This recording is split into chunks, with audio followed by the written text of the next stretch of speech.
लोगों को ये नहीं पता कि स्वर्ग प्राप्ति करना ये अंतिम उद्देश्य नहीं है आपका। अंतिम उद्देश्य ये कभी था ही नहीं। क्योंकि देखिए, स्वर्ग में आपके जैसे ही अच्छे पुण्य कर्म का खाता पूरा हो जाता है ना, तो आपको वापस धरती पर आना पड़ता है। ये जो है ये कर्म भूमि है, वो जो है वो भोग योनि है। अच्छा। जो अंतिम क्षण में आपके मति मतलब बुद्धि में जो थॉट प्रोसेस होगा, आपकी आत्मा की गति वही होगी। प्रेजेंट लाइफ इसलिए दी जाइए कि हम पूरा जो हमारा अंतिम क्षण है ना, उस समय राइट चिंतन चले। मतलब हमारी पूरी लाइफ हमें उस अंतिम क्षण के लिए प्रिपेयर कर रही है। हाँ, अभ्यास करते रहना पड़ेगा कि वही याद आए, क्योंकि जरूरी नहीं है कि आखिरी में आपको वही याद आएगा। उसके लिए आपको अभ्यास की जरूरत है, और वही अभ्यास करोगे तो आप जाएंगे। तो अगर शिव को याद किया तो शिवपुरी जाओगे, अगर आपने विष्णु को याद किया तो विष्णुपुरी जाएंगे। राम भक्त हो तो साकेत लोक जाएंगे, ऊपर साकेत लोक भी है, विष्णुपुरी भी है। 33 कोटि देवी देवताओं की बात की, वो कहाँ रहते हैं?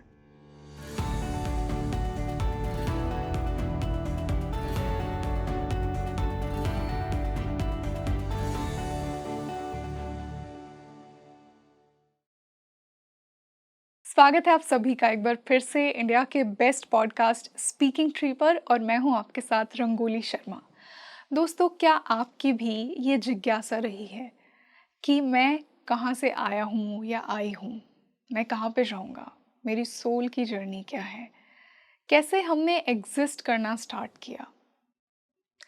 लोकों का कॉन्सेप्ट, स्वर्गलोक, यमलोक, परम धाम, शिवलोक। आज के इस पॉडकास्ट में इन्हीं सब टॉपिक्स पर चर्चा होने वाली है। मोक्ष का रास्ता क्या है, मल्टीवर्स का कॉन्सेप्ट क्या है। आज के इस पॉडकास्ट में हम इन सब पर डीपली बात करने वाले हैं, और इसी खास डिस्कशन के लिए आज हमारे साथ एक उतनी ही खास गेस्ट जुड़ी हैं, जो कि एक स्पिरिचुअल स्पीकर और मेडिटेशन कोच हैं, Sakshi Patel ji. I welcome you to speaking tree. Thank you so much. परम शांति। परम शांति। तो मैम, जैसा कि मैंने इंट्रोडक्शन में कहा कि आज हम सोल की जर्नी को समझने वाले हैं, आज हम लोकों की यात्रा करने वाले हैं, मृत्यु के बाद क्या होता है। तो मैं शुरुआत इसी सिंपल से सवाल से करूँगी कि आत्माएं धरती पर कैसे आती हैं, और मृत्यु के बाद आत्मा जाती कहाँ है? जी, परम शांति। और देखिए, आपने जो सवाल पूछा है, आपने कहा आपका ये बहुत सिंपल सवाल है, लेकिन ये सवाल जितना सिंपल लग रहा है इतना सिंपल है नहीं। इसमें इतना रहस्य छुपा है। आत्माएं कहाँ से आई है, क्यों आई है, कब आई है, ये पूरा ब्रह्मांड का रहस्य छुपा है इसके अंदर। क्योंकि हम सब ऐसे ही यहाँ पे नहीं आए हैं, और कब आए हैं, कैसे आए हैं, इसके पीछे भी बहुत बड़ी प्लानिंग का हिस्सा है। तो देखिए, अगर आपने जैसे पूछा कि अब हम अनंत लोकों की भी यात्रा करेंगे, उससे पहले हमें पूरी सोल जर्नी को समझना होगा। बिल्कुल। और सोल जर्नी को समझने से पहले, पूरा समझाने से पहले, मैं आपको यही बताना चाहूँगी कि सभी आत्माओं की जर्नी ना अलग अलग है। हाँ। ठीक है। आपकी यात्रा आपके माताजी से नहीं मिलती होगी, आपके पिताजी से नहीं मिलती होगी, आपके भाई बहनों से नहीं मिलती होगी। अभी हम सब साथ में हैं, हम एक जैसा विचारधारा भी हो सकती है घर में, लेकिन इसका अर्थ ये नहीं है कि हम सभी की यात्रा एक जैसी रहने वाली है। इसमें बहुत सारे पहलू हैं, हमें बहुत गहराई में उतरना पड़ेगा। जितना ये सहज लग रहा है, उतना ही इसका जवाब बहुत गहरा है। आप जितना इसको डीपर लेवल पे समझने की कोशिश करेंगे, आज आप मेरे इस पॉडकास्ट में हर चीज़ को सुनने से ज़्यादा एक्सपीरियंस करने की कोशिश करिएगा। अपने आप से सवाल उठाइएगा कि देखिए, ये जो यात्रा शुरू हुई है, ये ब्रह्मांड की उत्पत्ति से शुरू हुई है।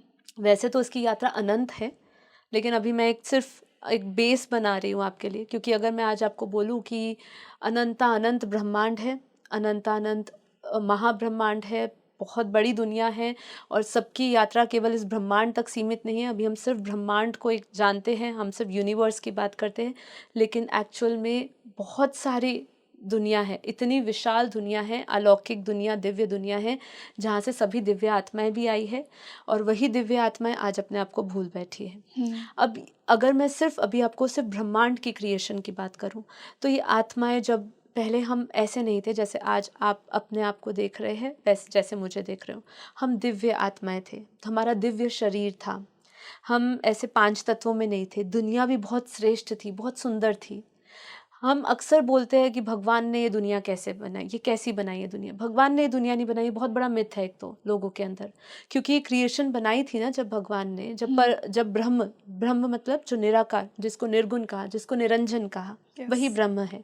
ठीक है, जब उसने ब्रह्म ने एक संकल्प किया, एक इच्छा शक्ति, उनके उनके अंदर एक इच्छा प्रकट हुई कि मैं एक से अनेक हो जाऊं, तो ये पूरी क्रिएशन शुरू हुई।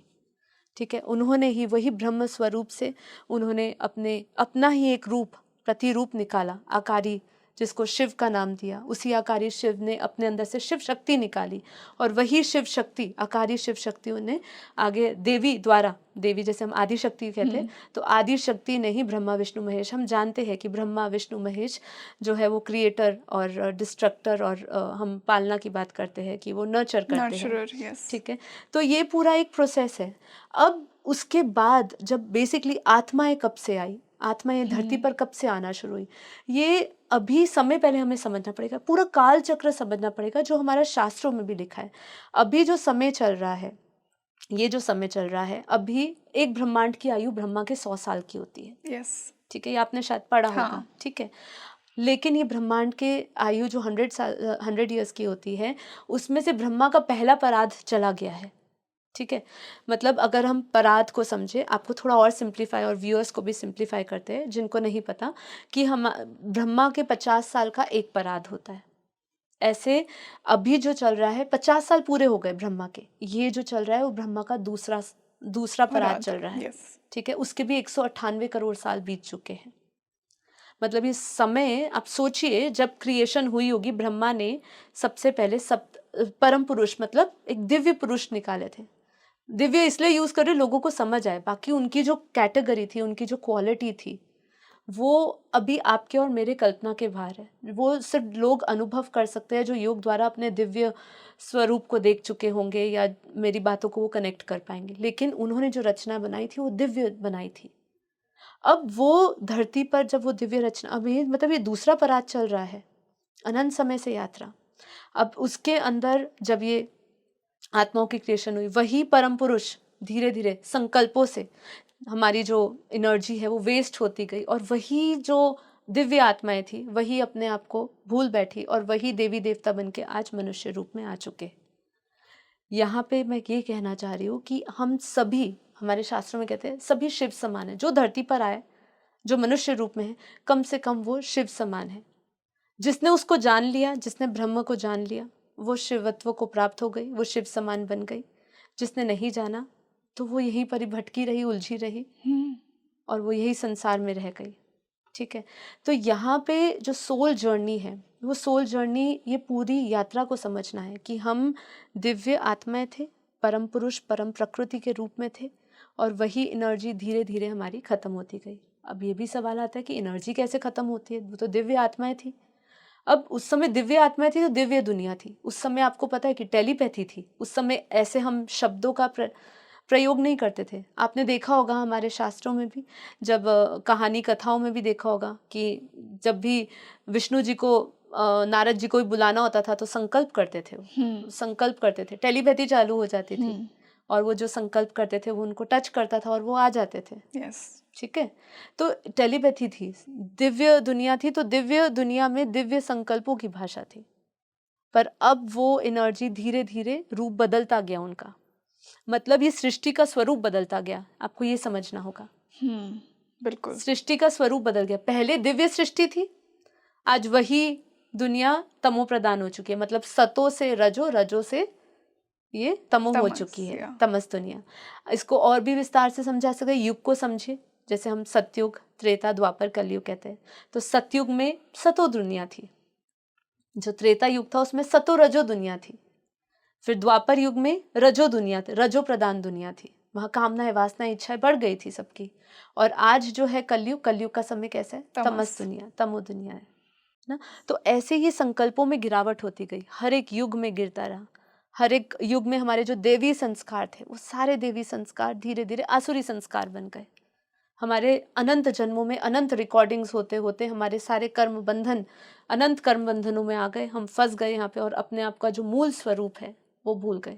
तो अब सोल जर्नी की शुरुआत यहीं से होती है कि पहले हम ये सब समझे, कि हम पहले मूल समझे कि हम आए क्या कहाँ थे। से। हाँ, और फिर उसके बाद उसी मूल से हमें कनेक्ट होना है। तो यस। कितना ज़रूरी है अपने आप को जानना, ये पूरी सोल जर्नी को जानना। और सोल जर्नी केवल इस ब्रह्मांड तक भी सीमित नहीं है।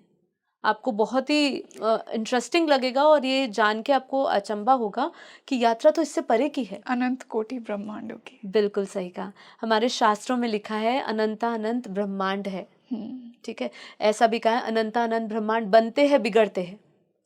मतलब आप समझिए, ब्रह्म के एक संकल्प से एक पल में अनंतानंत ब्रह्मांड बन जाते हैं, बिगड़ते हैं। हमें पता ही नहीं हमारे बाहर की दुनिया कैसी और कैसे चल रही है, मतलब किस प्रकार से चल रही है, हमें पता ही नहीं। हम उसके बारे में नहीं सोच, हम धरती इतना अर्थ बाउंड हो चुके हैं कि हमारी बुद्धि वहां तक जा ही नहीं रही है।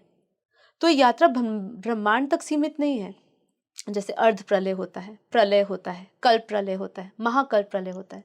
तो ये अलग अलग डायमेंशन, अलग अलग कालखंड में होता है।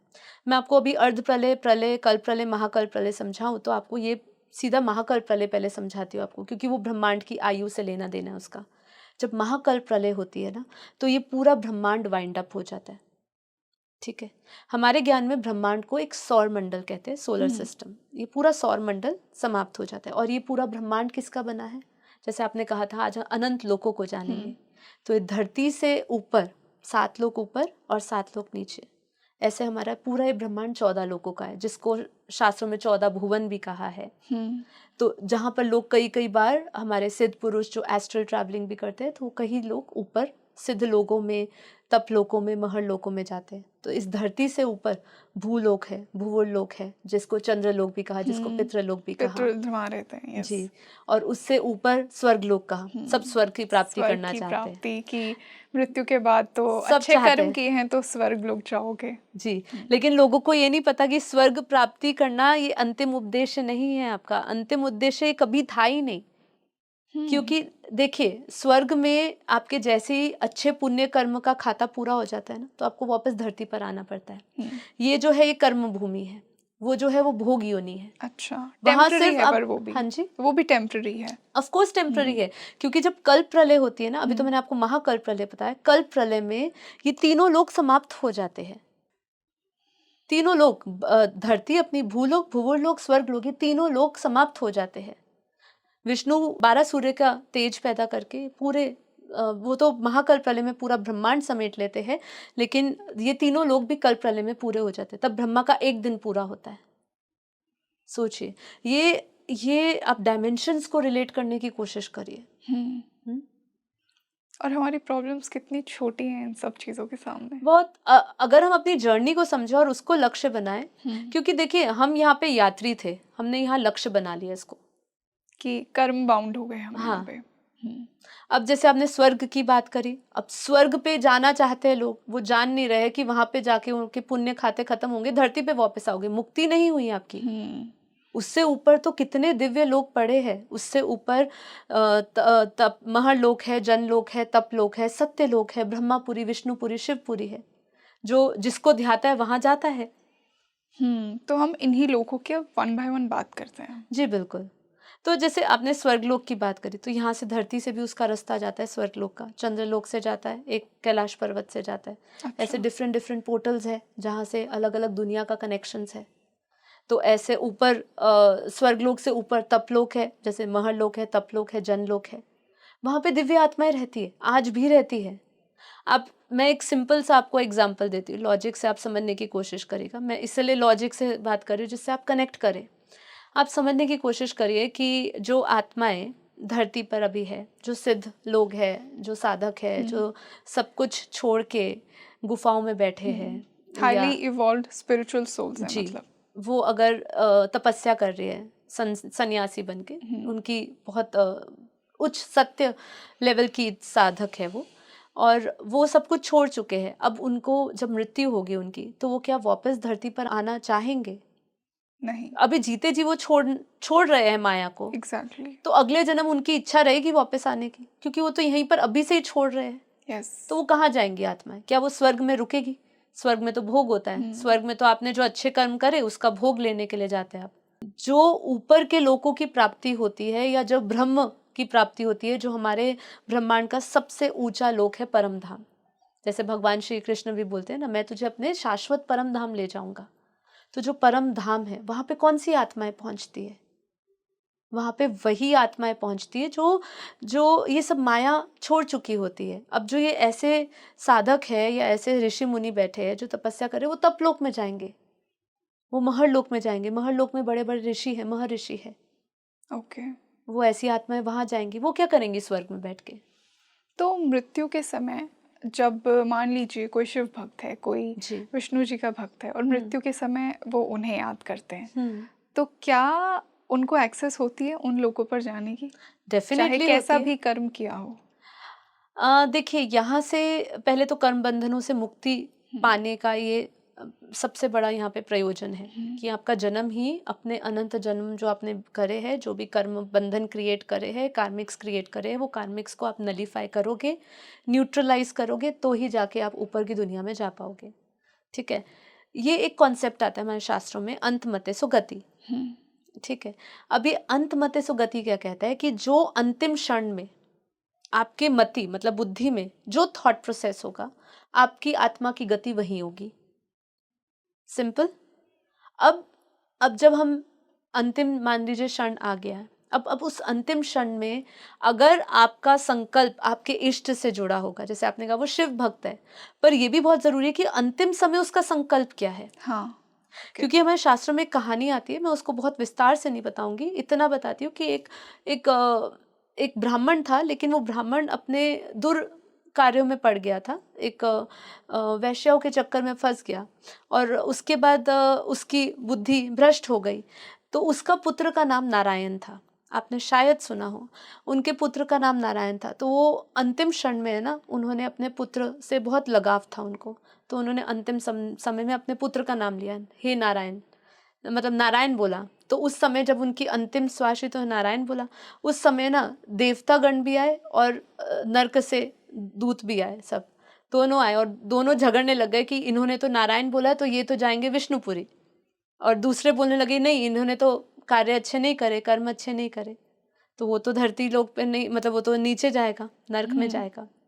लेकिन देखिए उस समय उसका अंतिम जो नारायण का जो उसका इष्ट के साथ उसका जो कनेक्शन बना, आगे उसको पूरी उसकी एक स्टोरी है, उस स्टोरी के अनुसार उसको विष्णुपुरी लेकर गए। ठीक है, मतलब कहने का यहाँ तात्पर्य ये है कि आप अंतिम समय में अगर आपने अच्छा, अंतिम समय में याद कौन आएगा पहले ये समझिए, जिससे हमें सबसे ज्यादा प्रेम हो। अभ्यास किसका किया है पूरे जन्म, ये इम्पोर्टेंट है, प्रिपेयर किया है उस अंतिम क्षण के लिए। हाँ, देखिए क्या होता है कि कई आत्माएं जो साधक होती है या जो ध्यान योग करती है, ज्ञान में लगी, उनका चिंतन राइट डायरेक्शन में रहता है अंतिम समय भी। लेकिन ये ज़रूरी नहीं है जो भक्ति भी कर रहा है और वो भक्ति करते समय उसका अंतिम क्षण अगर किसी मोह माया में फंसा हुआ है, किसी इच्छाओं में पड़ा हुआ है, तो उसको उसके इष्ट नहीं लेने आएंगे। हाँ। देवदूत नहीं आएंगे लेने। तो ये अंतिम घड़ी के लिए ही ये पूरा पुरुषार्थ बना है। ये जो हमारा जो जन्म हम जी रहे हैं अभी, जो हमें प्रेजेंट लाइफ जी रहे हैं, वो प्रेजेंट लाइफ इसलिए दी जाइए कि हम पूरा जो हमारा अंतिम क्षण है ना, उस समय राइट चिंतन चले। मतलब हमारी पूरी लाइफ हमें उस अंतिम क्षण के लिए प्रिपेयर कर रही है। हाँ, अभ्यास करते रहना पड़ेगा कि वही याद आए, क्योंकि जरूरी नहीं है कि आखिरी में आपको वही याद आएगा। उसके लिए आपको अभ्यास की जरूरत है, और वही अभ्यास करोगे तो आप जाएंगे। तो अगर शिव को याद किया तो शिवपुरी जाओगे, अगर आपने विष्णु को याद किया तो विष्णुपुरी जाएंगे, राम भक्त हो तो साकेत लोक जाएंगे, ऊपर साकेत लोक भी है, विष्णुपुरी भी है, और वहां से अक्सर आत्माएं आती है धरती पर आकर आपको ले जाती है। तो वो बैठी है, ऐसे बहुत सारी अलग अलग धर्म की आत्माएं बैठी है। जैसे पहले यमलोक होता था तो यमदूत आते थे, अब ये सब प्रयोजन नहीं है। अब आप जिसको ध्याते हो उसके, जैसे आप किसी गुरु में भी विश्वास करते हो, उन गुरु के भक्त लोग आएंगे या गुरु की आत्माएं आएंगी, वो आपको मार्गदर्शन देगी और वो आपको अपने अपने लोक ले जाएगी। तो ये पूरा समझ अगर आपको करने है, समझ शक्ति आपको बढ़ानी है, तो आपको ये पूरा समझना पड़ेगा कि मैं अभी इस समय किसको क्या जा रहा हूँ, मेरी क्या धारणाएं हैं, क्या मैं साधना कर रहा हूँ, ये सब आपको समझना होगा। तो ये जो बात है ये बहुत ही गहरी है, जैसे सोल जर्नी की अपने अभी पूरी बात समझी, और साथ ही साथ कि हम कहाँ जाएंगे, और ये ये पोर्टल्स एक्चुअली, ये मार्गदर्शन है दिव्य। देखिए, शरीर मरता है, मृत्यु प्राप्त होती है, तो जब आत्मा जब रहती है तो दिव्य यान आते हैं। ये जो पोर्टल्स की बात होती है ना, ये पोर्टल्स कहाँ से आई? पोर्टल्स वर्ड आया कहाँ से? ये बाहर से आया, विदेश से आया। लेकिन अगर हम पोर्टल्स को समझे तो ये पोर्टल्स जो है ये तो हमारे आदिकाल से थे। कैसे? अब अगर आप सृष्टि की उत्पत्ति समझो, सृष्टि की उत्पत्ति के समय से ही ये पोर्टल्स बने हुए थे। देखिए, आपने मेरे से सोल जर्नी समझी, तो मैंने आपको क्या बताया कि ऊपर से ये पूरा क्रिएशन हुआ, ब्रह्म ने संकल्प किया, उसने आदि शक्ति शिव शक्ति आकारी आए, फिर ब्रह्मा हुआ, ब्रह्मा ने अपने सप्त ऋषियों को, 7 पुरुषों को, परम पुरुषों को जन्म दिया, ऐसे पूरी सृष्टि बनती गई, ये पूरा सृष्टि चक्र हुआ। अब होता क्या है कि जैसे ही आप जब वापस सोल जर्नी पे जाते हो, अब इस सोल जर्नी पे जाते हो तो ऊपर से दिव्य आत्माएं अपना यान लेकर आती है। पोर्टल्स मतलब दिव्य यान लेकर, सामूहिक लेवल पे, समूह लेवल पे आत्माएं आती है, अपना विमान, दिव्य विमान लाती है और आपको वापस ले जाती है। वाह। तो ये इतना है, मतलब आपको हमेशा हमेशा आत्माएं आती है आपको लेने, आपको ये समझना है। तो मैं आत्माओं की यात्रा समझना चाहूंगी हर लोक के थ्रू। ओके, देखिए, जैसे हमने स्वर्गलोक की तो बात करी, और ये स्वर्ग जो है वो हमारा अंतिम डेस्टिनेशन नहीं है, पहले तो हमें समझना पड़ेगा। हम जैसे कहते हैं स्वर्गवासी हो गए, स्वर्ग चले गए, स्वर्ग is not the last destination. अब जो आत्माएं, दिव्य आत्माएं हैं, वो दिव्य लक्ष्य से आई है। अब वो जब यात्रा करती है तो जब भी उनकी मृत्यु होती है उस समय उनको स्मृति में आता है कि वो कहाँ से आई है, कौन आई, कहाँ से आई है, क्यों आई है, वो सब उसको क्लियर विजन दिखने लग जाता है। हमारे 3 शरीर होते हैं, स्थूल, सूक्ष्म और कारण। जैसे ही स्थूल शरीर छूटता है, मतलब ये साकारी देह छूटता है, उसी क्षण हम सूक्ष्म दुनिया में प्रवेश करते हैं। सूक्ष्म दुनिया में सूक्ष्म लेयर्स होती है, वो धीरे धीरे हमारी आत्माएं शुद्ध होती है, अंतःकरण शुद्ध होता है, ऊपर की लेयर्स में जाते हैं तो मन पवित्र होता है, विजन्स आते हैं, आपको क्लियरली विजन्स आते रहेंगे कि आप कौन से ब्रह्मांड से आए हो, गैलेक्सी से आए हो, यूनिवर्स से आए हो, कहाँ से आए हो, ये आपको पता चलेगा। और ये इंस्टेंटली आफ्टर डेथ होता है? हाँ, धीरे धीरे इंस्टेंटली आफ्टर डेथ आपको होने, अगर आपकी यहाँ पे कोई कनेक्शंस नहीं है, आप डिटैच हो चुके हो, आपको कोई इच्छाएं कामनाएं नहीं है, आपको अपने इष्ट से जुड़ना है, या आपको अपने जहाँ से आए हो वहाँ जाना है, ये आपके अंदर एक बहुत एक प्योर इंटेंशन के साथ आप जाते हो, तो सूक्ष्म जगत में आपको हेल्प मिलती है। वहाँ दिव्य आत्माएं होती है, वो विमान लेके आती है और वो आपको मदद करती है, आपके ही बारे में आपको बताती है, आपको क्लियर विजन आने लग जाते हैं, अपनी सोल जर्नी आपको क्लियर दिखने लग जाती है कि अब मुझे इस सूक्ष्म जगत से, इस लोक से अब और ऊपर कहाँ जाना है। जैसे कि मान लीजिए हमने स्वर्ग लोक को क्रॉस कर लिया, क्योंकि हमारे अंदर कोई कामना वासना इच्छा नहीं है, न्यूट्रलाइज हो गए, मान लीजिए हमारे कर्म बंधन क्लियर हो गए, कोई सब डिटैच्ड हो चुके, धरती पर कोई कार्मिक्स नहीं है हमारा, और अब मैं ऊपर जाना चाहती हूँ, अपने परम धाम जाना चाहती हूँ, तो उसी क्षण मेरे को दिव्य आत्माएं मदद करेंगी, मेरे से कनेक्शन वाली जिस आत्माएं हैं वो सब मुझे मदद करेंगी।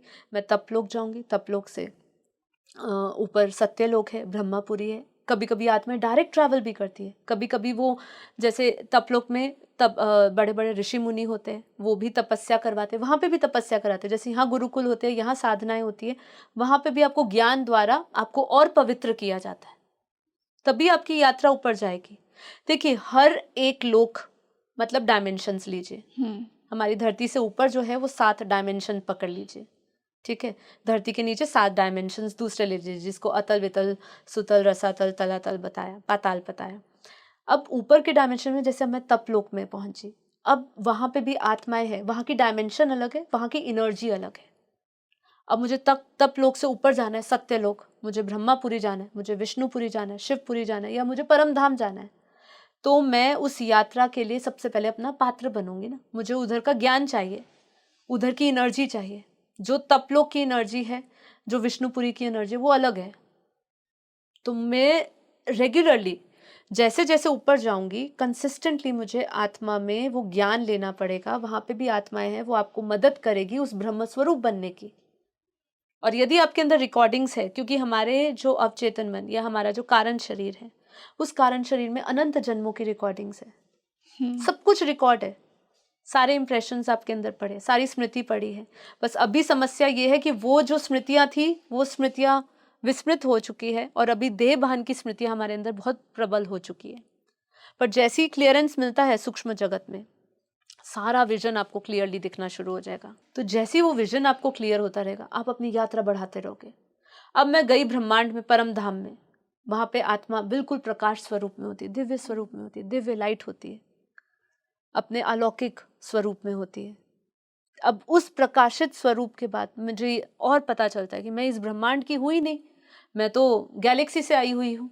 आपने देखा होगा बाहर के लोग, विदेशी लोग आजकल जब PLR सेशंस करवाते हैं, Yes. हिप्नोसिस करवाते हैं, आपने कई आत्माओं को देखा होगा, वो कहते हैं मैं इस गैलेक्सी से आई हूँ, मैं उस गैलेक्सी से आई हूँ। देखा होगा। और वो झूठ नहीं कह रहे हैं, वो वास्तव में वहां से आए हैं। उनके अंदर यहाँ धरती लोक में रहते हुए उनको उनकी ही कोई कनेक्शन वाली आत्माओं ने उनको ये विजन दे दिया है, उनको ये स्मृति दे दी है कि वो उस दुनिया से आए हैं। और फिर इस ब्रह्मांड के परम धाम से पोर्टल शुरू होते हैं ऊपर के। फिर आप यहाँ से गैलेक्सी में जा सकते हो, अनंतानंद ब्रह्मांड ट्रैवल कर सकते हो।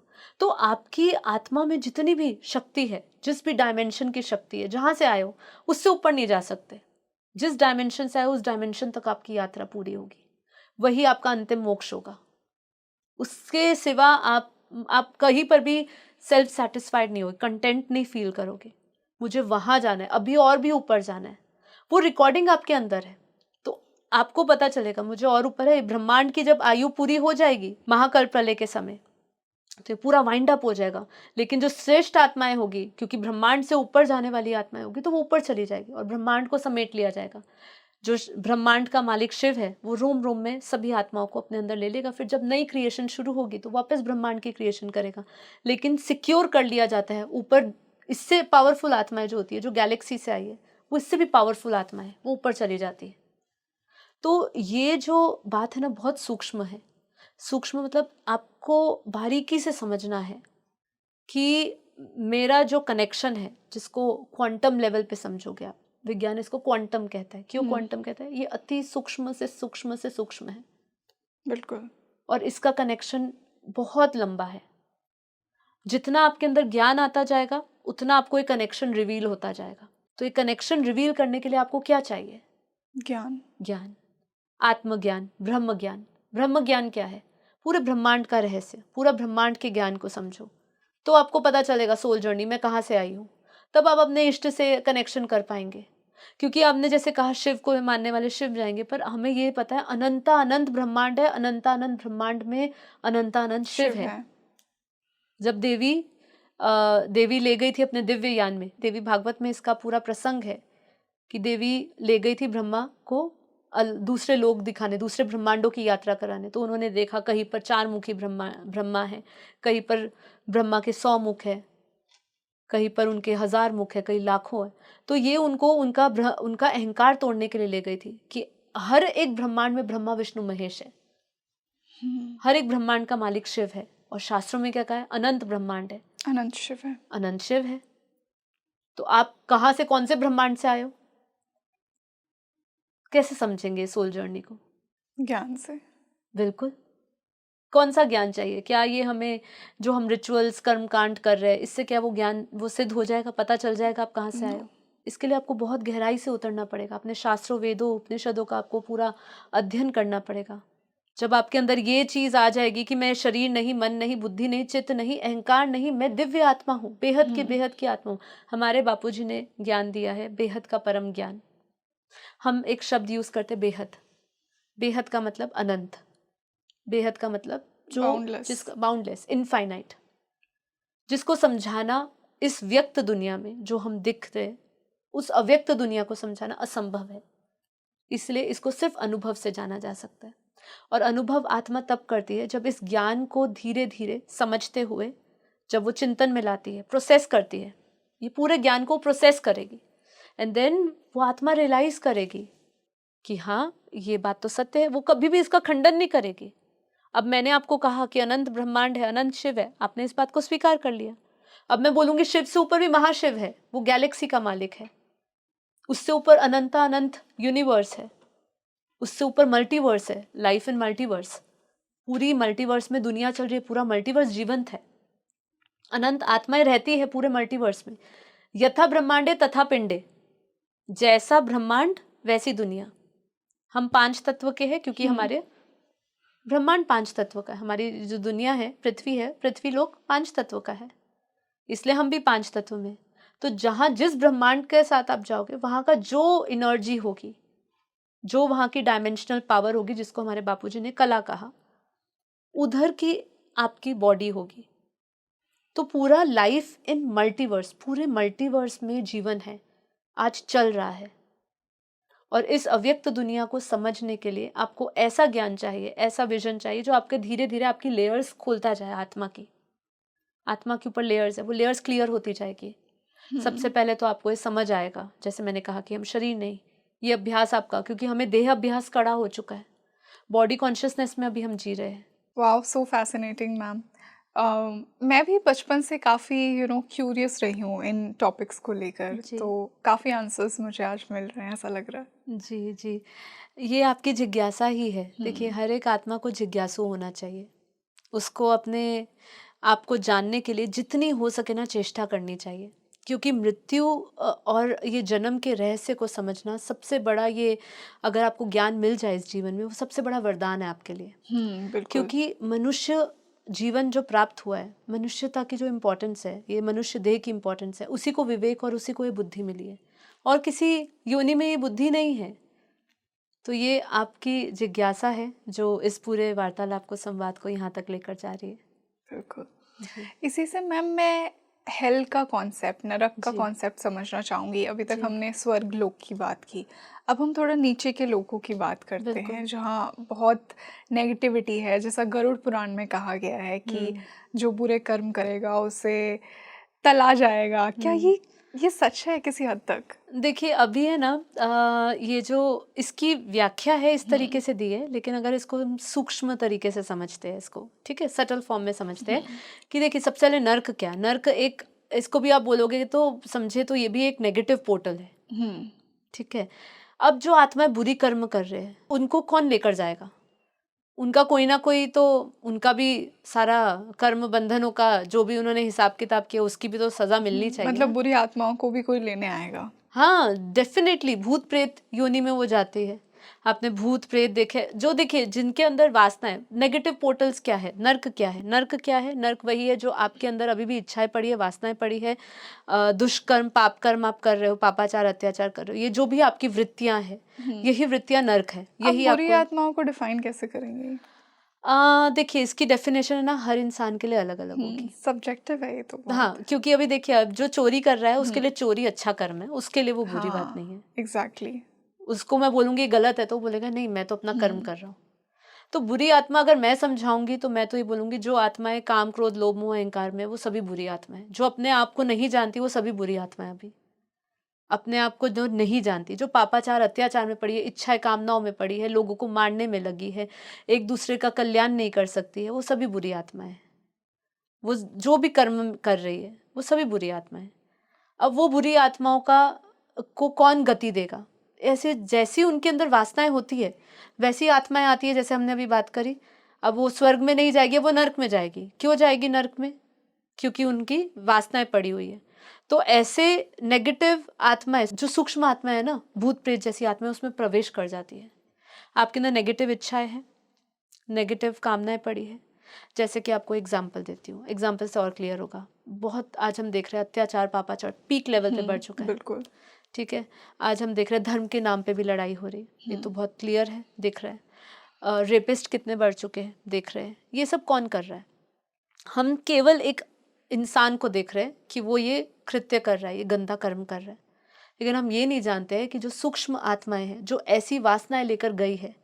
अब जो आतंकवादी की आत्मा है, ठीक है, वो आतंकवादी जो जो उसने कर्म किया, वो उसके अंदर स्टोर्ड है। अब वो मरने के बाद क्या करेगा? भगवान को याद करेगा? नहीं करेगा, उसका संस्कार ही नहीं है। वो जो मरने के बाद हम अपने संस्कार लेकर जा रहे हैं, अपनी वृत्तियां लेकर जा रहे हैं, तो वो मरने के बाद क्या करेगा? वो भी आतंकवादी बनेगा। पर वो क्या करेगा? वो धरती पर नहीं आएगा, सूक्ष्म जगत में रह के करेगा, आतंक फैलाएगा।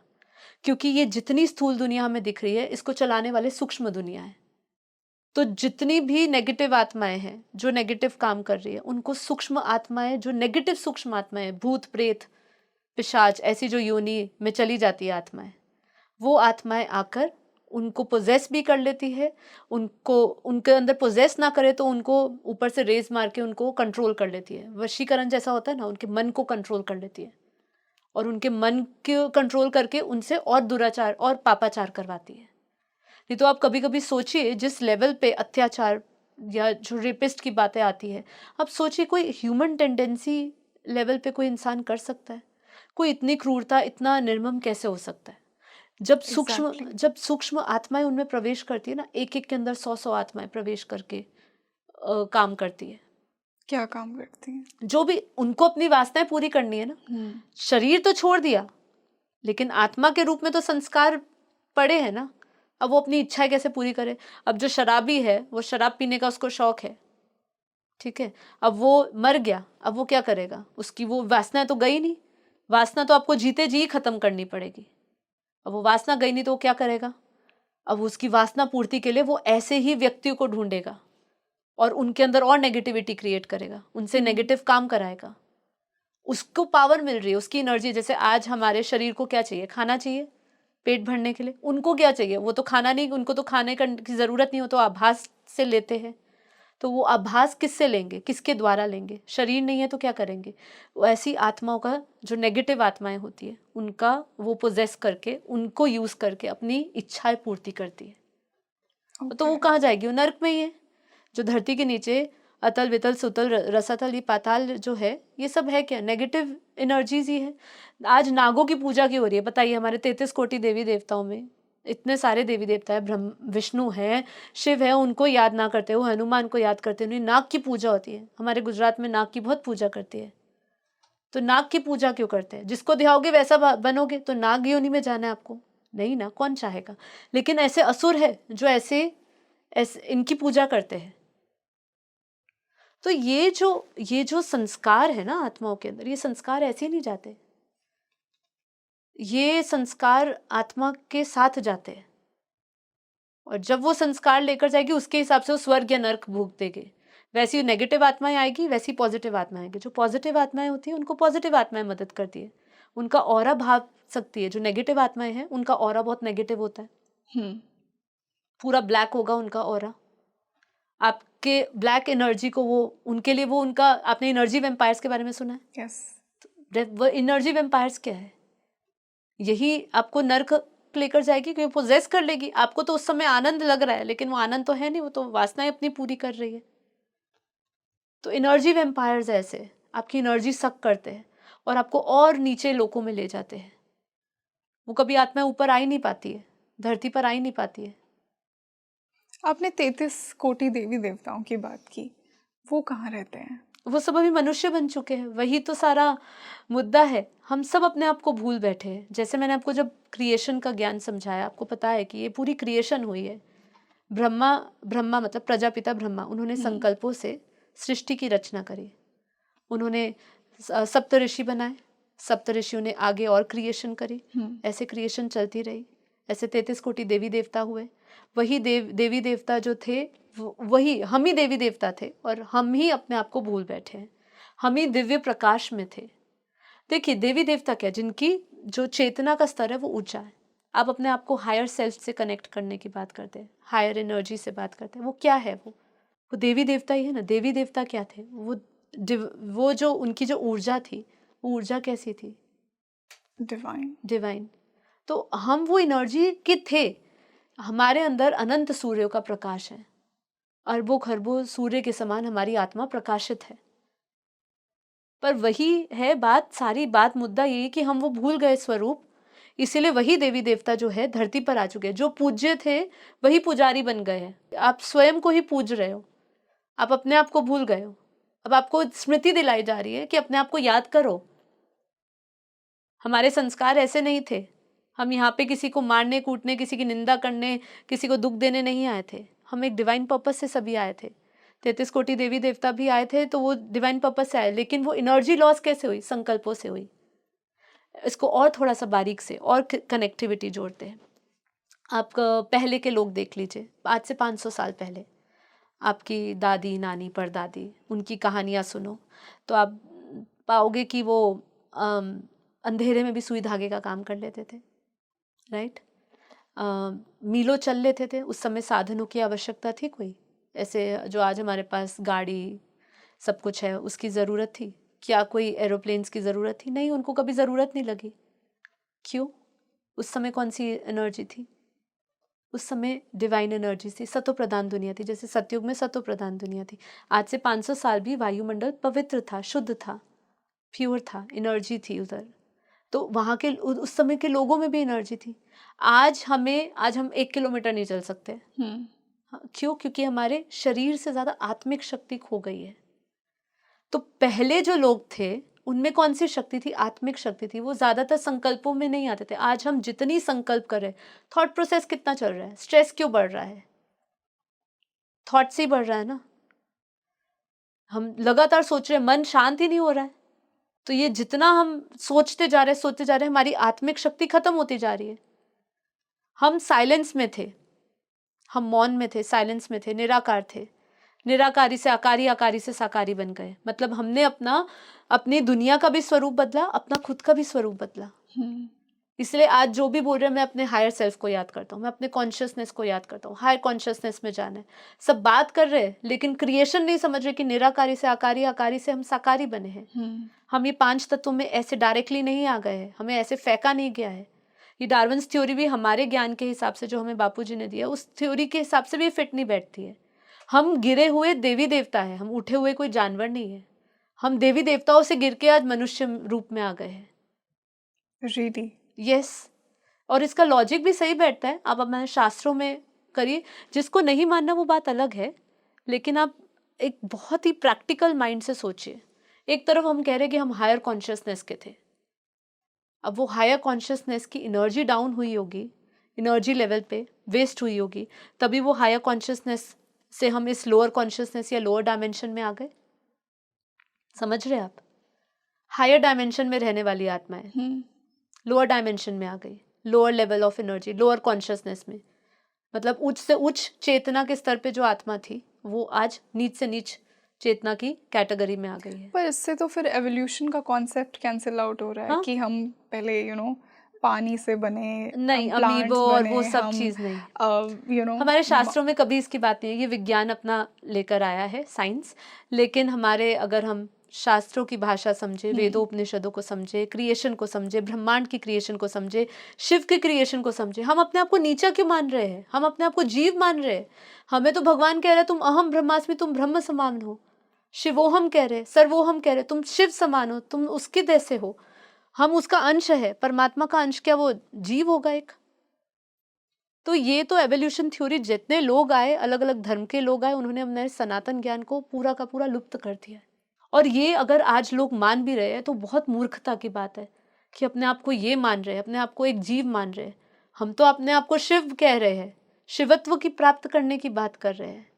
जीव भी तो भगवान की ही देन है ना, तो वो जीव भगवान क्या है? जीव क्या है? जीव को ही बोला, जीव ही शिव बनता है। तो जीव क्या है? जीव बुद्धि की बात हो रही है यहाँ। आपकी बुद्धि, जो मानस है, जो आपका मेंटल है, जो आपकी बुद्धि है, वो जीव की है। मतलब आप लोअर चेतना पे हो अगर, हाँ तो आप जीव बुद्धि में हो। और अगर आप हायर कॉन्शियसनेस में हो, अपने आप को जानते हो, आत्मा के स्तर पे जानते हो, तो आप हायर कॉन्शियसनेस पे हो, तो आप शिव समान हो। तो ये तो थ्योरी जो कह रही है, तो हमारी क्रिएशन में देवी देवता कहाँ चले गए? देवी देवता मनुष्य बने, जैसे जैसे एनर्जी डाउन हुई वही नीचे आ गए धरती पर। हम ही सब दिव्य आत्माएं हैं। एक तरफ हम वही, वहां पे कॉन्ट्राडिक्ट यही आता है ना कि आप अपने आप को जानो, जीव से ना अपने आप को तुलना करो। ये तो सबसे बड़ी मूर्खता है, अपने आप को जीव से तुलना करनी। तो हम कोई गधा घोड़ा है? हमारा तो भगवान ने विवेक दिया है, मनुष्य जीवन इसलिए दिया है कि आप अपनी आत्मा के स्तर को जानो, चेतना को जानो। और फिर क्यों बोला, महावाक्य क्यों दिए? 4 महावाक्य दिए ना। पर जीव भी तो भगवान की ही रचना है, तो हाँ, वो उसने तो परम पुरुष, उसने तो श्रेष्ठ रचना बनी थी। लेकिन वो श्रेष्ठ रचना अपने संकल्पों की जो शक्ति वेस्ट करता गया, वही जीव बन गया है। आप समझ रहे हैं? जो आत्मा जिसको आप कह रहे हो कि वो उसी की रचना है। उसने रचना जीव नहीं बनाई थी, उसने तो श्रेष्ठ रचना करी थी। एक बात बताइए आप मुझे, आम के पेड़ से क्या निकलेगा? आम ही निकलेगा। मनुष्य के शरीर में से मनुष्य का ही देह निकलेगा, कुत्ते के अंदर से कुत्ते का ही जन्म होगा ना। बिल्कुल। तो शिव अपने क्या जीव बनाएगा? शिव तो अपनी जैसी आत्मा बनाएगा ना। उसने क्या, इसलिए क्या बोला, उसने अपनी जैसी रचना करी। अपनी जैसी रचना करी, उसने जीव नहीं बनाया। जीव तो हम बन गए, गिरते गिरते गिरते गिरते हम जीव बन गए, अपने आप को भूले, ये 5 तत्वों में फंसे, माया में फंसे, संसार में फंसे, तो हम फंस गए। उसने एक खिलौना दिया हमें, उस खिलौने में रमते रमते हम उसी जैसे हो गए, 84 लाख योनियों में फंस गए। ओके, तो मैम मैं इसी से परम धाम के बारे में पूछना चाहूँगी। अब हमने सभी लोगों की बात की, थोड़ा परम धाम के बारे में हमें और समझाइए, वहाँ पर कौन रहता है? ओके, देखिए, परम धाम जहाँ पे ब्रह्म रहता है, जिसके बारे में बात की जाती है कि आपको ब्रह्म स्वरूप बनना है, जहाँ पे साधक लोग, ऋषि मुनि लोग ब्रह्मलीन अवस्था की बात करते हैं, तो उसमें लीन होना, वो है दुनिया, जो निराकार दुनिया, वहाँ निराकारी दुनिया है। वहीं से ही सब मूल निकला है। पूरा विस्तार ये पेड़ का, झाड़ का देखो तो पूरा विस्तार ये संसार का वहीं से ही हुआ है। तो वहाँ आज भी निराकार ब्रह्म रहते हैं, लाइट स्वरूप में, प्रकाश स्वरूप में है। वहाँ पे जो आत्माएं जाती है उनको भी निराकारी स्वरूप धारण करना पड़ता है, वो भी निराकारी बन जाती है। मतलब वो, अगर हम आपको समझाएं, निराकारी दुनिया आवाज से परे, समय से परे है। वो दुनिया जहाँ पे ना आपको जन्म मृत्यु का बंधन है, जहाँ आत्माएं अपनी आगे की रूहानी अव्यक्त दुनिया शुरू करती है, अव्यक्त यात्रा शुरू करती है। क्या है वो यात्रा? वो यात्रा यही है कि ब्रह्मांड, जो प्रकाश की दुनिया में, वो और आगे जाती है। जैसे जो हमारा ये ब्रह्मांड है, उसका जो परम धाम है, उसके ऊपर महापरम धाम है, उसके ऊपर और भी दुनिया है। तो वो यात्रा वहीं से शुरू करती है। वो जो परम धाम की आपने बात करी, वो एक डिवाइन पोर्टल है। वही डिवाइन पोर्टल से आगे की यात्रा आत्मा शुरू करती है। जैसे आपने शुरू में ही बीच में बोला कि आप जानते हैं कि अनंत ब्रह्मांड है, तो वही परम धाम जहाँ पे आगे की यात्रा आत्मा प्रकाश की स्पीड से करती है। वहाँ पे लाइट ईयर्स की दुनिया शुरू होती है और वहाँ प्रकाश की गति से आत्मा ट्रैवल करती है और ऊपर जाती है। मतलब उसको ये देह की आवश्यकता नहीं, वो बीज रूप अवस्था, आदि अनादि अवस्था। क्या वो मोक्ष है? जो आत्मा इस ब्रह्मांड की बनी है, इस ब्रह्मांड से आई है, उनके लिए वो मोक्ष है। वो उसी ब्रह्म में लीन हो जाती है, उसी ब्रह्म को प्राप्त हो जाती है। तो मोक्ष की एक्चुअल स्टेट क्या होती है? ये भी हर एक आत्मा की अवस्था पर निर्भर है, हर एक आत्मा की जर्नी के ऊपर है। मोक्ष तो अगर जीते जी की बात करें तो अगर मैं सब बंधनों से, संसार के बंधनों से मुक्त हूँ, तो मेरे लिए यही मोक्ष है फिलहाल। पर अगर अंतिम मोक्ष की बात करें, जब आत्मा अपने परमात्मा को जान जाती है, जब इष्ट कहे, आम लोगों की भाषा में इष्ट कहे, भगवान कहे, ईश्वर कहे, जब उसको वो जान जाती है, उसके साथ उसका संबंध स्थापित हो जाता है और वो उसको प्राप्त हो जाती है, तब उसके लिए वो मोक्ष हो जाता है। तो परम धाम में जो आत्मा, इस ब्रह्मांड की सबसे ऊंचा धर्म जो धाम है, जो लोक है, वो परम धाम है। इसलिए भगवान श्री कृष्ण ने भी क्या बोला है, यही बोला है कि मैं तुम्हें ऊंच से ऊंच अपने शाश्वत परम धाम ले जाता हूँ। तो वो शाश्वत है। वहाँ पे जो एनर्जी है, वो एनर्जी को अभी हम लौकिक रूप में इस व्यक्त दुनिया में नहीं समझा नहीं सकते। प्रकाशमय दुनिया है, अनंत प्रकाश है वहाँ, और वही एक पोर्टल है जो आपको आगे कनेक्ट करता है दूसरी दुनिया से, दूसरे ब्रह्मांडों से। दूसरे ब्रह्मांड, एक ब्रह्मांड से दूसरे ब्रह्मांडों में ट्रैवल करने का रास्ता भी उस परम धाम से ही शुरू होता है। आज बहुत दूर दूर से आत्माएं उस परम धाम में आई भी हुई है। जैसे कि मैंने आपको कहा कि बाहर के लोग कहते हैं कि हम दूसरी फलाना गैलेक्सी से आए, हम यहाँ से आए। तो वो जो गैलेक्सी की जो आत्माएं आती है, वो कैसे आती है? सबसे पहले तो वो अकेली नहीं आती है, वो समूह में आती है, एक साथ आती है। अब वो जब आत्माएं आती है, इसी परम धाम में वो विश्राम करती है अपना। वो कैसे आती है? जिसको पोर्टल कहा, वो अलग अलग विमान में आती है। अपना एक दिव्य विमान होता है। जैसे हमारा ऑरा है ना, तो हमारा एक ऑरा का एक गोला है हमारे आसपास, एनर्जी का, एनर्जी फील्ड है। वैसे ही वो दिव्य आत्माओं का एक पूरा विशाल प्रकाश का पुंज कहो, प्रकाश का एक गोला होता है, वो विमान लेकर आती है। और वो विमान किससे बनता है? हर एक आत्मा जो उसके अंदर है, जो गैलेक्सी से ट्रैवल कर रही है, वो सभी आत्माओं का ऑरा होता है, एनर्जी होता है, और वो सब एनर्जी मिलकर कलेक्टिवली एक पूरा प्रकाश का गोला बन जाता है, प्रकाश का पुंज। वो गैलेक्सी से आई हुई आत्माएं यहाँ ब्रह्मांड के परम धाम में आ जाती है, और फिर वो ऊपर से फिर नीचे के कुछ लोकों में जाती है, मतलब वो उनकी इच्छा अनुसार वो तपलोक में भी आती है, महरलोक में आती है, फिर आगे नीचे धरती पे दुनिया को देखती है, फिर वो डिसाइड करती है कि ये धरती पे आना है या नहीं आना है। वो देखती है, ऊपर से ऑब्जर्वेशन चल रही है, डायरेक्ट कनेक्शन धरती का ऊपर की सूक्ष्म दुनिया से है, इस परम धाम से ऊपर की दुनिया, गैलेक्सी की दुनिया, यूनिवर्स की दुनिया के लोग हमें देख रहे हैं दूरबीन से, अभी तक हम सब वो सब देख रहे हैं। और वो यहाँ पे अगर आना चाहती है तो एक पोर्टल वही है जो परम धाम है, वहां से कनेक्ट होती है। ओके। इसी से वो ट्रैवल आगे कर सकती है। जब तक वो परम धाम नहीं जाएगी, वो ऊपर के दूसरे ब्रह्मांडों में, दूसरी गैलेक्सीज में नहीं जा सकती। गैलेक्सीज के बीच में भी ट्रैवल करने के लिए रोपवेज बने हुए हैं, वॉर्म होल्स बने हुए हैं, जिसको साइंस की अगर हम बोले कि विज्ञान हमारी बात नहीं समझता, लेकिन नहीं, विज्ञान और हमारा ये जो ज्ञान है अध्यात्म, ये दोनों एक जगह पे इकट्ठा हो रहा है, जहाँ पे ये लोग क्या नाम देते हैं, ये बोलते हैं ऊपर क्वांटम गेटवेज है, बिल्कुल।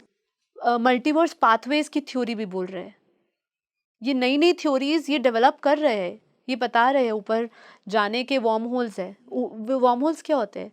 एक ऐसा विमान टाइप का होता है जिसको इन्होंने द्वार कह दिया, उन्होंने एक केंद्र कह दिया, ऐसा वो एक फील्ड होता है, वो एक ऐसा गोला होता है जिसमें से आप प्रवेश करते हो, उधर से आप सेकंड में, विद इन अ सेकंड, एक पल में आप एक गैलेक्सी से उसी गैलेक्सी के दूसरे छोर पे पहुंच जाते हो, और इंटर गैलेक्सी भी ट्रैवल होता है। तो ये सब पोर्टल्स हैं, पर इसकी पोर्टल्स, धरती का पोर्टल, अगर आपको इस ब्रह्मांड का पोर्टल छोड़ना है तो ये परम धाम है, फिर आपको वो दूसरा इंटरकनेक्ट करेगा, क्योंकि हर एक पोर्टल के भी कनेक्शंस अलग अलग है। कोई इंटरकनेक्टेड है और कोई कोई इंटरकनेक्टेड नहीं है। किसी को, इन्होंने साइंस की भाषा में इन्होंने कई कई ये भी बोल दिया कि कोई डार्क पोर्टल्स है। डार्क पोर्टल्स कैसे? जिनका कनेक्शन किसी से नहीं है। तो ऐसे पोर्टल्स, गैलेक्सी, इंटर गैलेक्सीज भी ट्रैवल होता है, इंटर यूनिवर्स भी ट्रैवल होता है। जहाँ से आत्मा आई है, जैसे मैंने कहा, वो क्लियर होता जाएगा और वैसे वैसे पोर्टल्स उसके लिए खुलते जाएंगे। पोर्टल्स देखा जाए तो ये जो है हमारा ब्रह्म द्वार है, आत्मा को क्लियर होता जा रहा है, उसका ब्रह्म द्वार खुलता जा रहा है, उसको पता चलता जा रहा है, वैसी वैसी वो प्रवेश करता जा रहा है उसमें। तो क्या क्रिएशन ऑफ सोल्स को बिग बैंग थ्योरी से एसोसिएट करना सही है? जैसा आपने पॉडकास्ट के स्टार्टिंग में बोला था कि आत्माओं का प्रयोजन होना, हाँ, तो क्या बिग बैंग थ्योरी सही है? मतलब वो एक साइंटिफिक टर्म है। साइंटिफिक टर्म जरूर है। उन्होंने कहा, एक देखिए, साइंस की बात करें ना, साइंस केवल एक हाइपोथेसिस पे काम कर रहा है। आप कभी भी साइंस की बात ध्यान से समझिए और सुनिए, वो क्या कह रहे हैं, वो अभी भी खोज रहे हैं, उनका ऐसा मानना है। मैं, दो I am not into science background, but इतना मैं आपको कह सकती हूँ, उनका भी अभी इतना सिर्फ मानना है कि ऐसा हुआ था, विस्फोट हुआ था, और उस विस्फोट से ये पूरा मैटर बना। अब वो मैटर कह रहे हैं, लेकिन मैटर के ऊपर की जो एनर्जी है उसको वो नहीं मान रहे, वो तो सोल को भी नहीं मान रहे, क्योंकि मैटर की क्रिएशन किसी तो कॉन्शियस एनर्जी से हुई होगी ना, तो वो उसको तो मान ही नहीं रहे। वो तो कंप्लीट सिर्फ मैटर की बात करे कि जो तत्व बने, जितने भी हम धरती पे एलिमेंट्स देख रहे हैं, वो उस बैंग से बने, बिग बैंग से बने। लेकिन ये खाली सत्य नहीं है ना, क्योंकि अगर हम यूनिवर्स की बात करें तो उसकी कॉन्शियसनेस की भी बात करनी चाहिए, क्योंकि जो लाइव है, लाइव क्या, यूनिवर्स लाइव नहीं है, उसको चलाने वाली जो चेतन शक्ति है वो लाइव है, वही कॉन्शियसनेस है। यूनिवर्स का जो क्रिएटर है, जिसने उसको बनाया है, वही कॉन्शियसनेस है, वही लाइव है, वही शक्ति है जो पूरे यूनिवर्स को चला रही है। यूनिवर्स है क्या? यूनिवर्स तो केवल एक पत्थर है, लेकिन उसको चलाने वाली जो एनर्जी है वही कॉन्शियसनेस है। तो बिग बैंग थ्योरी जो है वो हमारे ज्ञान के हिसाब से वो सिद्ध नहीं होती है, और वो वैसे साइंस भी सिद्ध नहीं कर पा रही अभी, क्योंकि वो उनके पास काफ़ी ऐसे एलिमेंट्स है जो, जिसपे वो अभी मिस्ट्री है उनके लिए। क्योंकि आप समझिए, उन्होंने डार्क एनर्जी की बात करी। अब वो डार्क एनर्जी क्या है, वो उस एनर्जी को देख नहीं सकते, क्योंकि उनके जो यंत्र है, साइंस क्या देख सकती है? साइंस अलौकिक शक्तियों को नहीं देख सकती, क्योंकि उनके जो इंस्ट्रूमेंट्स है वो भौतिक जगत के हैं। तो उनका लेंस क्या देख सकता है? सिर्फ भौतिक जगत को देख सकता है। पर वो स्पिरिचुअल, आध्यात्मिक, अलौकिक, दिव्य शक्तियों को नहीं देख सकता, वो कैप्चर नहीं कर सकता। यहीं पर वो पीछे रह जाते हैं, इसलिए उन्होंने उनको बोल दिया वो डार्क एनर्जीज है। वो डार्क एनर्जीज इसलिए बोल दिया क्योंकि उनको दिख नहीं रहा है, इसलिए उन्होंने उसको डार्क बोल दिया। वास्तव में वही लाइट है, वही प्रकाश है, क्योंकि हर एक यूनिवर्स में लाइट है, क्योंकि उसका जो चेतन शक्ति है वही लाइट में है, प्रकाश में है, तो उसका प्रकाश सारी जगह फैला हुआ है। लेकिन मैटर मैटर को नहीं देख सकता, उस एनर्जी को नहीं देख सकता है। तो बिग बैंग थ्योरी भी सही नहीं है। ये तो इस मैटर की, इस ब्रह्मांड की बात कर रहा है, वो भी इस स्थूल जगत की बात कर रहे हैं, उसमें भी वो अपने हाइपोथेसिस लगा रहे हैं। ओके, तो जैसा कि आपने इन पोर्टल्स की बात की, दिव्य पोर्टल्स की बात की, तो इन पोर्टल्स को कौन एक्सेस कर सकता है, कैसे इन्हें एक्सेस किया जा सकता है, और क्या मेडिटेशन, ध्यान का भी कोई रोल है? आपका अपना कोई ऐसा पर्सनल या मिस्टिकल एक्सपीरियंस? पहले तो मैं यही बात करूँगी कि पोर्टल्स को एक्सेस किया जा सकता है नहीं। देखिए, हर एक पोर्टल को एक्सेस करने वाली आत्माएं भी अलग अलग है। जैसे मैंने कहा, हर आत्माएं अलग अलग जगह से आई है, अलग अलग यात्रा पे है, तो उसका एक्सेस पॉइंट भी अलग अलग है ना। तो इस पोर्टल को एक्सेस करने के लिए क्राइटेरियाज फिक्स करे गए हैं। क्राइटेरिया फिक्स मतलब यूनिवर्सल लॉज है। अगर आप यूनिवर्स की बात कर रहे हो तो उस एनर्जी के साथ आपको अलाइन होना पड़ेगा, उसकी फ्रिक्वेंसी से मैच होना होगा, तभी जाके आप यूनिवर्स की एनर्जी को एक्सेस करके या उसके पोर्टल्स को एक्सेस करके जा सकते हो ऊपर ना। जब अलाइनमेंट ही नहीं है तो फिर कैसे जाएंगे? तो उस अलाइनमेंट के लिए ही आता है मेडिटेशन। ठीक है, मेडिटेशन क्या है? अब योग क्या है? क्या योग सिर्फ हम अपने चक्रास पे फोकस करें या हम श्वासों पर फोकस करें, उससे क्या हम इन पोर्टल्स को एक्सेस कर पाएंगे? इसके ऊपर सबकी अलग अलग राय हो सकती है। मैं जैसे मेडिटेशन प्रैक्टिस काफ़ी सालों से कर रही हूँ, और जो हमें ज्ञान हमारे बापूजी ने दिया है, बापूजी दशरथ भाई पटेल, जिन्होंने हमें ये ज्ञान दिया है, जिन्होंने हमें योग साधनाएं सिखाई है, उनके ज्ञान के अनुसार समझे और अपना अनुभव उसके साथ शेयर करें। तो यहाँ पे एक बात आती है कि पोर्टल्स को एक्सेस करना या अपनी उस डेस्टिनेशन तक पहुँचने के लिए जो योग सहायक है, वो योग है आत्म स्वरूप का योग, सेल्फ रियलाइजेशन। अब सेल्फ रियलाइजेशन की जर्नी शुरू तब होती है जब आपके पास उससे रिलेटेड ज्ञान आता है, आत्मज्ञान जिसे बोलते हैं। मतलब आत्म स्वरूप का ज्ञान, अपने स्वरूप का ज्ञान, सेल्फ रियलाइजेशन का ज्ञान आपको ज्ञान से आएगा, उसको बोलते हैं आत्मज्ञान। तो पहले आपको आत्मज्ञान लेना होगा। क्राइटेरिया यही है। वो पोर्टल्स एक्सेस करने के लिए पहले उस पोर्टल्स की नॉलेज होनी चाहिए, उसकी जर्नी की यात्रा पता होनी चाहिए, कौन से तत्वों में जाना है, कौन सी लाइट एनर्जी में मैं ट्रैवल करने वाली हूँ, वो सब आपको पता होना चाहिए, तभी इंटरकनेक्टेड होके आप जा पाओगे। पहले यहाँ की डिटैचमेंट्स छोड़ना होगा, यहाँ धरती लोक का सब छोड़ना होगा, कार्मिक्स पूरे करने होंगे, ये सब क्राइटेरियाज है। कर्म बंधन पूरे नहीं है तो नहीं आप सीख पाओगे। मेडिटेशन इसमें सहायता करता है। मेडिटेशन आपके कर्म बंधनों को चुकता करता है। कैसे? कार्मिक्स क्या है? आपके अंदर जो रिकॉर्डिंग्स पड़ी है अनंत जन्मों की, वो पैटर्न्स को ब्रेक कैसे कर सकते हो? अब जैसे कि आपका एक स्वभाव है टेंशन लेना, स्ट्रेस लेना, या आपके अंदर कोई भी नेगेटिव और भी थॉट प्रोसेस चलते रहते हैं। अब आप उस चीज़ों से ऊपर आना चाहते हो। अब ये ऊपर कैसे आओगे? आपकी वृत्तियों को बदलना पड़ेगा। हमारे पतंजलि महर्षि ने क्या बताया है? योग क्या है? चित्त वृत्ति निरोधा। चित्त में जितनी भी वृत्तियां पड़ी है, जितने भी संस्कार पड़े हैं, उसको आपको खत्म करके नई स्मृतियां डालनी होगी। अब मेरे पास अगर बुरी स्मृतियां पड़ी है या बुरे संस्कार पड़े हैं, क्या मैं ऊपर के हायर लोक में जा सकती हूँ? क्या आप खुद ही बताइए मुझे, हायर डायमेंशन में आप जा पाएंगे? नो। तो वो एनर्जी आपको चेंज करनी होगी। तो वो एनर्जी आप इस आत्मज्ञान को प्राप्त करके, ये पूरे ब्रह्मांड के ज्ञान को, ब्रह्म ज्ञान को लेके आप अपने हायर सेल्फ को जानते हो और फिर अपने परमात्मा को जानते हो, और वो परमात्मा से आप शक्ति लेते हो। आप उसको बोलते हो, प्रार्थना करते हो कि हे परमपिता परमात्मा, मुझे शक्ति दो। आपका कारण शरीर में जब उसकी शक्ति आती है, तब आपके अंदर जितने भी चित्त में पड़ी हुई वृत्तियां हैं, वो वृत्तियां शांत होती है, शून्य होती है। सारी स्मृतियां आपकी नई स्मृतियां बढ़ती है। आपको नई स्मृतियां ये जागृत होती है कि मैं ये शरीर नहीं, मन बुद्धि नहीं, मैं दिव्य आत्मा हूँ। ये आपकी स्मृतियों में डाला जाता है। मैं ये शरीर या देह भान में नहीं हूँ, मैं मतलब ये देह बुद्धि में नहीं हूँ, मैं इधर रहने ऐसे नहीं आया हूँ। ये सब चीजें आपको याद दिलाई जाती है। तब कब आती है? जब आप इससे ज्ञान लेते हो और फिर परमात्मा से शक्ति लेते हो। फिर आपके पुराने कर्म बंधन धीरे धीरे चुकता होते हैं, पुराने रिकॉर्डिंग्स धीरे धीरे खत्म होती है। कैसा होता है, कभी कभी आपको कभी बहुत, जैसे आपकी किसी का बहुत अटैचमेंट होती है, आप उसको याद नहीं करना चाहते तो भी आ रहा है। आप चाहते हो उससे एकदम कट ऑफ होना, लेकिन नहीं कर पाते। क्यों? आपके अंदर वो चित्त में पड़ी हुए है संस्कार, प्रेम के, घृणा के, किसी के भी, वो पड़े हुए हैं। वो घृणा के संस्कारों को ख़त्म करने के लिए न्यू अफर्मेशंस डालनी पड़ेगी।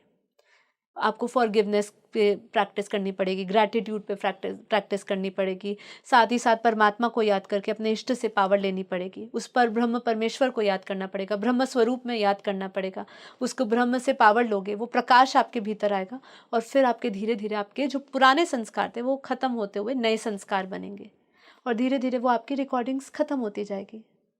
फिर वो मेडिटेशन से, ये तो अभी सिर्फ कर्म बंधन आपने पूछा क्लियर कैसे होगा, इसीलिए मैंने ये बात करी। बाकी फिर योग में और भी आपको सब योग करेंगे तभी आपको और क्लैरिटी आती रहेगी, तभी आप अपने इस पोर्टल्स को एक्सेस कर पाओगे। तो योग तो बहुत बड़ा सब्जेक्ट है। योग तो केवल अनुभव से ही समझा जा सकता है। विज्ञान जो है, योग क्या कहता है? मुझे अनुभव करो। विज्ञान क्या कहता है? मुझे प्रयोग करो। अब प्रयोग और अनुभव जो है ये दोनों देखा जाए, दोनों में ज़्यादा डिफरेंस नहीं है, बस इसकी दिशाएं अलग है। जैसे विज्ञान क्या कहता है? जो भी कुछ है बाहर है, बाहर देखो। और जो अध्यात्म है वो क्या कहता है? जो कुछ भी है वो भीतर अंदर देखो।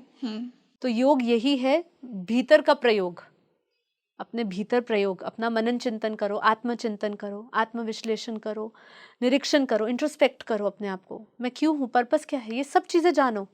फिर पोर्टल्स तो अपने आप ही खुलते जाएंगे, ये सहज हो जाएगा आपके लिए, ये जर्नी सहज हो जाएगी। पोर्टल्स तो बहुत बड़ा विषय है, देखा जाए तो यात्रा बहुत बड़ी है, लेकिन शुरुआत आपको यहीं पर ही करनी है। देह बुद्धि को छोड़ना होगा, बॉडी कॉन्शियस से सोल कॉन्शियस में जाना पड़ेगा, एनर्जी चेंज करनी होगी। ये सब चीज़ें मेडिटेशन मदद करता है। डेफिनेटली मेडिटेशन से आपको पोर्टल्स एक्सेस करने में हेल्प होती है। मेडिटेशन ही एक रास्ता है, लेकिन मेडिटेशन, जैसे मैंने कहा योग, मैं मेडिटेशन ज़्यादा योग बोलना पसंद करती हूँ, वो सनातन शब्द है हमारा। तो योग जो है वो बिना ज्ञान नहीं किया जा सकता, नहीं सीखा जा सकता। ज्ञान के बिना योग अधूरा है। जो लोग कहते हैं मैंने ये सीख लिया, ये सिद्धियां, आपको सिद्धियां होती होगी, आपको शायद डिवाइन विजन भी आ जाएंगे, बहुत सूक्ष्म आत्मा है, आपको डिवाइन विजन दिखाएंगे आपको, लेकिन आत्मज्ञान से ही आत्मस्वरूप की अनुभूति हो सकती है। ओके। इसलिए हमारे बापूजी ने 4 सब्जेक्ट्स, ज्ञान योग सेवा धारणा, ये 4 सब्जेक्ट समझाए, जिसमें उन्होंने कहा योग से पहले ज्ञान सीखो, चिंतन सही करो। चित्त जो है, हमारी दृष्टि जहाँ जाएगी वैसी सृष्टि बनती जाएगी। जैसा सोच रहे हो वैसा बन रहा है। तो चित्त को रिफाइन करो, मन को रिफाइन करो, अंतःकरण शुद्ध करो, ये सब चीज करो, फिर आपकी यात्रा भी क्लियर होगी और अपने आप पोर्टल्स भी खुलते जाएंगे। आप अपनी यात्रा सहजता से, अपने परम धाम जाना है परम धाम जाइए, ऊपर की यात्रा और ब्रह्मांडों की करनी है, यूनिवर्स की करनी है, मल्टीवर्स की करनी है, सब कर सकते हैं आप। वाह, सो ब्यूटीफुल। तो आई होप हमारे दर्शकों को भी आज के पॉडकास्ट में बहुत कुछ नया जानने को मिला। आज हमने बहुत ही एक अलग पर्सपेक्टिव से लोगों को समझा, सोल की जर्नी को समझा, मल्टीवर्स के कॉन्सेप्ट को समझा, और आई होप ये पॉडकास्ट आपके लिए भी उतना ही इंसाइटफुल था जितना हमारे लिए था। तो आपको आज का ये पॉडकास्ट कैसा लगा? आपके क्या ओपिनियंस हैं? क्या आपको भी ये टॉपिक्स उतने ही फैसिनेटिंग लगते हैं? और आपको क्या नया जानने को मिला आज के इस पॉडकास्ट से? मुझे कमेंट सेक्शन में ज़रूर बताइए, और मिलते हैं जल्द ही एक और बेहतरीन पॉडकास्ट के साथ। मैं हूँ आपके साथ रंगोली शर्मा। नमस्ते।